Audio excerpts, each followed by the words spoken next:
Hi, welcome to Music Theory, Do We Need It? My name is Anna Dalby.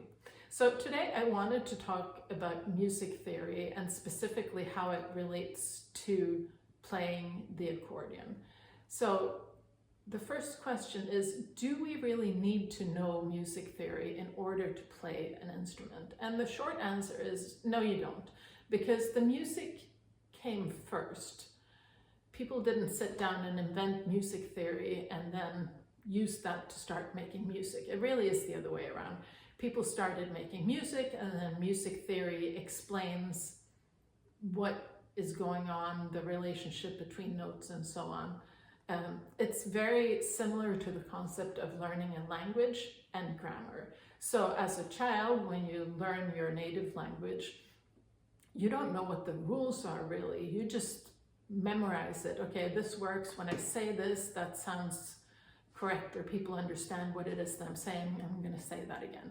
The grammar just explains those rules, but any native speaker of a language, they don't have to know what those rules are. I mean, they do, in as much as they know it innately and they just know this sounds correct, but you don't actually need to know what is a verb, what is a noun, and so on in order to speak a language properly, particularly your native language. That said, sometimes it's good to understand what the rules are, and music theory is exactly the same way. So when you're learning to play a new instrument, you should start by playing. You should not start by sitting down and saying, okay, I'm going to study music theory now for the next long while and learn everything I can theoretically, and then I'll pick up the instrument. That's not really a great way to go about it. What you should do is you should pick up your instrument and you should try to play some songs, and then those songs will contain some concepts and whatever that you will get familiar with, and then you can learn what the theory is behind that, what the technical terms are, and so on and so forth. Or you could just play and memorize that one song and then go on to the next and so on. That works too. But theory, like I said, it really just explains what things are. So it explains, what is a key signature, what is a major scale, what is a minor scale, what notes are in this scale, what chords are in this scale, etc., etc. There are all sorts of intervals and things that you can learn. My recommendation is that as you start to play, that you learn the stuff that's related to the song that you're playing. So a lot of beginner songs, especially for a piano accordion with a piano keyboard, they tend to be in the key of C, because C is really easy to read as sheet music. The key of C doesn't have any sharps or flats, so you're only staying on these wide keys. And then so what you can learn then is, what notes do I have in my key of C? What chords do I have in my key of C? And what notes are in those chords? So, I mean, a C major chord, for example, has three notes, right? C, E, G. And then you should be able to play it. On the left hand here, you've got your C chord, right? And then you can play the C chord in your right hand. And you can play it in many different places. Oh, that was wrong.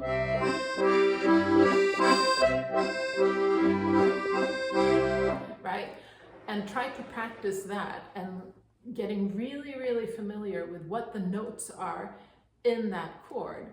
And that will help you, if you start analyzing songs, you're going to find that a lot of the melodies that make up the notes in the melody of the song tend to cover a lot of the notes that are in the chord that's supporting it. It's also going to give you an advantage when it comes to adding harmony if you're making your own arrangement, or improvising over it. It's going to give you a guideline of which notes are going to sound good and which notes are going to sound bad, right? And so theory can be really useful in that way. Now, one concept that comes up a lot when you talk about music theory is the circle of fifths. Um, do we need to learn that when we're playing the accordion? Well, for the accordion, it's built in on the left-hand side. That's the layout of the left-hand buttons. The circle of fifths is the same order that these buttons are laid out up and down, right? And so we do need to learn that in terms of, we need to be able to find the chords, right? And it's a lot easier if you have a map in your head that if I'm on a C chord, that I know that the G chord is the next one up.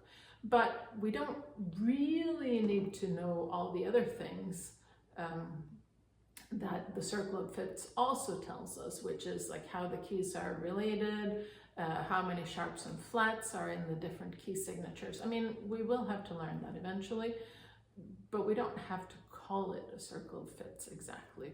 So, I mean, the theory is there, and the theory is useful if you know it, but you can also learn it, one step at a time. You don't need to know any of those things in order to play a simple song that just has 3 chords. You need to learn. So let's say you're playing a little waltz that has C, G, and F, then you need to be able to find the C based on that button with the little divot in it, and then you need to know that G is above it and F is below it, and then you can start orienting yourself around there. And as you learn more songs, you can learn where the rest of the keys are.